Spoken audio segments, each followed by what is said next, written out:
యవన కాలం ముందు పుట్టిన కుమారుల్లో ఆ శక్తి దేవుడు పెడతాడంటే దేవుని స్తోత్రం. హల్లెలూయా. అలాగే మరి యవన కాలం ముందు తల్లిదండ్రులకి యవన కాలం ముందు పుట్టిన ఈ కుమారుల్ని బలవంతులుగా ఉన్న వీరిని ఇంకనూ బలవంతులుగా చేయాలి. నా రాజ్యానికి వీరికి సైన్యాధిపతులుగా, జ్ఞానులుగా, మరి అధిపతులుగా వీరిని చేయాలి కనుక వీరికి బలమైన ఆహారం పెట్టండి అని ఆ భోజనపు ఆహారపు అధిపతికి అప్పగించాడంట రాజు. దేవుడికి స్తోత్రం. హల్లెలూయా. అయితే మేము చెరగా తీసుకొని పడ్డాము, కానీ మా దేవుడు ఈ భోజనము కానీ, ఈ ఆహారం కానీ, ద్రాక్షారసం కానీ, ఈ మద్యమును కానీ తాగకూడదు మీరు అని మాకు ఆజ్ఞాపించాడు. కానీ ఈ చెరగా తీసుకుని రాబడిన ఈ దేశంలో ఈ భోజనం పెడుతున్నారు, మేము తినము అని ఆ నియామకునితో చెప్పారంటే దేవుని స్తోత్రం. హల్లెలూయా. ఎందుకుని?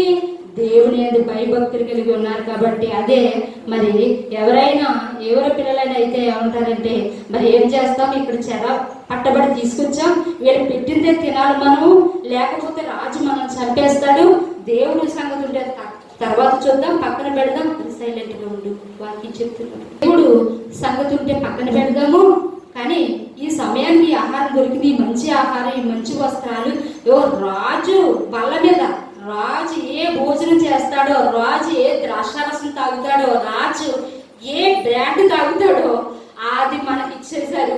ఇంకేంట్రా మనం ఎంజాయ్ చేద్దామని అనుకోలేదండి దానియేలుతో ఉన్న ముగ్గురు స్నేహితుడిని. కానీ అక్కడ తన ఆహారాన్ని, తన పద్ధతిని మార్చుకోకుండా దేవుడు ఎలాగైతే నియమించాడో అలాగే కొనసాగడ్డాడు. దేవుని స్తోత్రం. హల్లెలూయా. దానియేలు తీర్మానం చేసుకున్నాడు, ఏమనంటే మేము ఈ రాజు తినే ఆహారం, ఈ భోజన పదార్థాలను, ఈ శాఖ ధాన్యాలు, అలాగే మరి పండ్లు, పలహారాలు, అలాగే ఇంకను మొత్తం కలిగించే పదార్థాలు మేము తినము అని తీర్మానం చేసుకున్నాడు. అయితే ఆ తీర్మానం కడవరకు కొనసాగించాడు దేవుడు. దేవుని స్తోత్రం. హల్లెలూయా. అలాగే మనము కూడా ఈ నూతన సంవత్సరంలో మరి నూతనమైన తీర్మానం, రేపు January 1, 31 రోజుని ప్రభువా మరి ఈ సంవత్సరం మొదలుకుని నేను మరి ఈ రోజు ఈ January 1 మొదలుకొని ఏ రోజు కూడా బైబిల్ చదవకుండా మానను, ఈ సంవత్సర కాలంలో నేను బైబిల్ పూర్తి చేసేస్తాను ప్రభువా అని తీర్మానం చేసుకుంటారు చాలా మంది. కొంతమంది ఏం చేస్తారంటే, ఆ తీర్మానం చేసుకున్న కానించి మరి దేవునితో నిబంధన చేసుకున్న కానించి మనము సాగిస్తామో సాగించలేమో, చదువుతానో చదవలేనో, నేను దశమ భాగం ఎంత ఇస్తానో అనుకుంటున్నాను కానీ ఇస్తానో ఇవ్వలేనో, నేను సాగలేనేమో, చూద్దాంలే అని వెనుకబడిపోతూ ఉంటారు. కానీ నా యొక్క తీర్మానం సాగుతుందా? ఈ రాజు ఏం చేస్తాడో, అక్కడ నా దేశం ఇశ్రాయేలు దేశం నుంచే ఇక్కడ చెరగను తీసుకొచ్చాడు, ఈ రాజు తిన్న ఆహారం, ఈ రాజు చేసిన పానము నేను చేయకపోతే, ఈ మొత్తు పదార్థాలు నేను ఆశింపకపోతే నన్ను చంపేస్తాడేమో అని అనుకోలేదండి దానియేలు తీర్మానించుకున్నాడు. కాబట్టి దానియేలు తీర్మానాన్ని దేవుడు ఘనపరిచాడు. దేవుని స్తోత్రం. హల్లెలూయా. ఈ సంవత్సరంలో నేను వాక్యాన్ని తప్పక చదువుతాను అని తీర్మానం చేసుకున్న ప్రతి బిడ్డ తీర్మానాన్ని దేవుడు ఘనపరుస్తాడు. దేవుని స్తోత్రం. ఈ యొక్క తీర్మానాన్ని ముందుకు నడిపించడానికి పరిశుద్ధాత్మ దేవుడు చేపట్టి నడిపిస్తాడే కానీ వెనుక లాగేవాడు కాదండి. దేవుని స్తోత్రం. హల్లెలూయా. మనమైతే మట్టి వారం కాబట్టి, మనుషు స్వభావం మనలో ఉంది కాబట్టి, మనము ఎంతైనా దైవము ఆరాధించిన దేవుని వాక్కు మనల్ని వెంబడిస్తున్నా, పరిశుద్ధాత్మ దేవుడు మనం విన్నట్టు నడుస్తున్నా కానీ మనుషు స్వభావంగా మనం ఏం చేస్తామంటే వెనుక పడిపోతూ, దిగులు పడిపోతూ, వేదన పడిపోతూ, మరి దుఃఖపడిపోతూ, నలిగిపోతూ, విసిగిపోతూ, వేసారిపోతున్న ఓ బిడ్డలతో దేవుడు ఏమని చెప్తున్నాడంటే, నీ తీర్మానాన్ని నేను ఘనపరుచుచున్నాను. దేవుని స్తోత్రం. హల్లెలూయా. నీ తీర్మానాన్ని నేను ఎత్తిపడతాను అంటున్నాడు. దేవుని స్తోత్రం. హల్లెలూయా. నేను వాక్యము కాదండి, వేకువజాము నేను ప్రార్థన చేయగలనా అనుకుంటారు. వేకువజాము లేస్తానో లేవనో మళ్ళా అనుకున్న కాడి నుంచి చేయాలి కదా అనుకుంటారు. కాదండి, నీవు చేసుకున్న తీర్మానమే నిన్ను ముందుకు నడిపించేస్తా ఉంటారు. దేవుని స్తోత్రం. ప్రతి ఒక్కరు కూడా వేకువజామునే మరి ఇశ్రాయేలీలు మరి ఆహారం సమకూర్చుకోవాలంటే 40 సంవత్సరాలు ఇశ్రాయేలీకి దేవుడు ఏ ఆహారం పెట్టాడండి? దేవదూతను పూజించి ఆహారం మన్నాను కురిపించాడండి. ఏం చేశాడు దేవుడు? ఆ మన్నాను కురిపించిన వారికి మన్నాను కురిపిస్తే, పూరేళ్లు కురిపిస్తే, ఆ ఇశ్రాయేలు మరి 12 గంటలకి 1 గంటకి వెళ్ళి వాళ్ళు మరి ఆ యొక్క మన్నాని ఏరుకుంటే అది ఉండేది కదటండి. ఎండ వచ్చేటప్పటికి సూర్యుడు రాగానే అది కరిగిపోయిందంట. అంటే ఎందుకని అలా చేశాడు దేవుడు? నా ప్రజలు పెందల కాడే లేవాలి, వేకునే లేచి వాళ్ళు ఆహారాన్ని సిద్ధపరచుకోవాలి. దేవుని స్తోత్రం.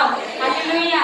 మనము కూడా ఆత్మ సంబంధమైన ఇశ్రాయేలీయులుగా మనం ఏం చేయాలంటే వేకునే లేచి ఆయన పాదాలు పట్టుకోవాలి. దేవుని స్తోత్రం.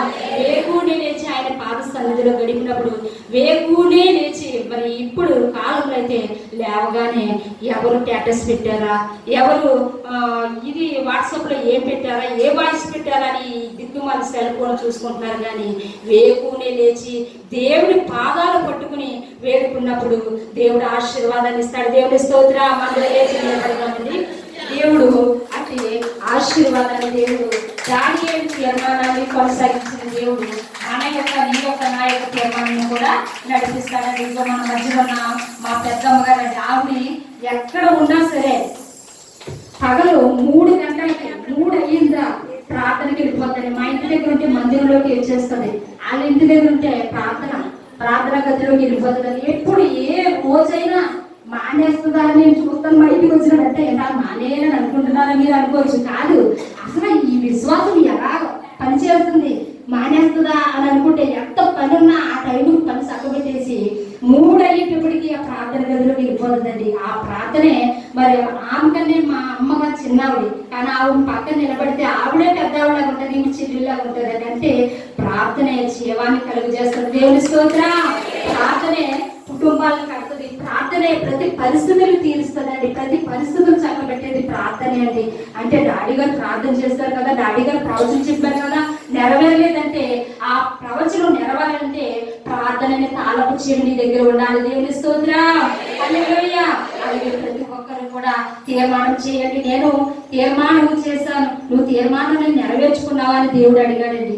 7 సార్లు నీ నాకు ప్రభువా అక్కడ మందిరం కట్టించి చుట్టుపక్కల ప్రాంతాల్లో నీ పరిచయం చేస్తున్నాము, కానీ ఇక్కడ మందిరం లేదు. అనేక బిడ్డలు మీ మందిరానికి వస్తాము, మీ గ్రామం వస్తాము, మీరు ఉండే స్వస్థలానికి వస్తాము అంటున్నారు, కానీ ఇక్కడ మందిరం లేదు ప్రభువా అన్నప్పుడు మరి దేవుడు ఏమనేవాడు అంటే, మరి నా పెళ్లి అవ్వకు ముందర 2004 ఫిబ్రవరి 7వ తారీఖున మా పెళ్లి వివాహం జరిగిందండి. అప్పటికి 4 సార్లు నేను బైబిల్ చదివాను. కానీ ఇంకా మరి దేవుడు ఏమన్నాడంటే 7 సార్లు నువ్వు పూర్తి చేస్తే అప్పుడు నీ మందిరం కట్టేస్తానన్నాడు. దేవుడి స్తోత్రం. ఇది ఒక ప్రాంత బైబిల్ ఇక్కడ మరి డాడీ వచ్చేసారు, సమయాన్ని వృధా చేయకూడదు, మళ్ళీ వారు మీకు తప్పనిసరిగా చూపిస్తాను బైబిల్. అయితే నేను ఎప్పుడైతే 7 సార్లు నేను బైబిల్ 7 సార్లు అంటే అక్కడక్కడ కాదండి, ఆది కాండం నుంచి ప్రకటన గ్రంథం వరకు 7 సార్లు పూర్తి చేస్తాను. అక్టోబర్ 2వ తారీఖున మరి 2020 అక్టోబర్ 2వ తారీఖున 2020 నా బైబిల్ 7 సార్లు నేను చదువుతూ పూర్తి చేశాను.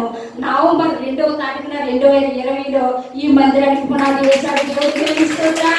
హల్లెలూయా. మన యొక్క తీర్మానాన్ని, మన యొక్క ప్రతిష్టతని, మన యొక్క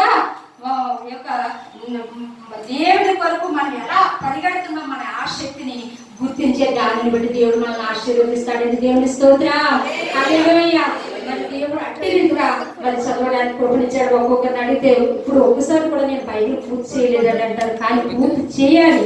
దేవుడు వాక్యాన్ని ఎంతగా ధ్యానిస్తామో అంతగా దేవుడు మనల్ని ఆశీర్వదిస్తాడు. మరి చదువు లేని వాళ్ళు మేము ఎలా పూర్తి చేయాలని అనుకుంటున్నారా? మీరు 24 గంటలు మరి పని చేసుకుంటూ కూడా దేవుడు వాక్యాన్ని ధ్యానించుకుంటూ, డాడీ గారు చెప్పిన వాక్యాన్ని, మందిరాల్లో చెప్పిన వాక్యాన్ని ధ్యానిస్తూ, అలాగే ప్రార్థిస్తూ మన పని చేస్తూ, మనం ఒంటరిగా వెళ్ళిపోయి ప్రార్థన చేస్తేనే ప్రార్థన కాదండి. ఒక పక్క పని చేస్తూ ఒక పక్కనే మన ఆత్మ దేవుని స్తుతిస్తూ దేవుని ఆరాధిస్తూ ఉన్నప్పుడు దేవుడు అట్టి రీతిగా అట్టి కృప ఆశీర్వాదాన్ని మీకు కూడా దయచేస్తాడు. దేవుడు అట్టి ఆశీర్వాదము నూతన సంవత్సరంలో మనందరికీ కలుగును గాక. దేవుడి వారికి